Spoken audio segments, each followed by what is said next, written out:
तेजस्वी यादव ने भी social media platform पर पोस्ट करके वोटिंग की अपील की है। तेजस्वी यादव ने लिखा है कि हारेगी एनडीए, हराएगी जनता, मूड यही है देश के मन का।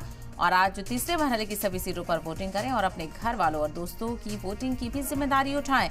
आपका कीमती वोट ही आपके इलाके के हर मसले का हल है। जमहूरियत के इस महापर्व में शामिल होकर नफरत और झूठ को हराएं, साथ ही आइन और जमहूरियत को बचाएं। तो लगातार इंडिया अलायंस की तरफ से आइन और जमहूरियत को बचाने की अपील की जा रही है, आह्वान किया जा रहा है।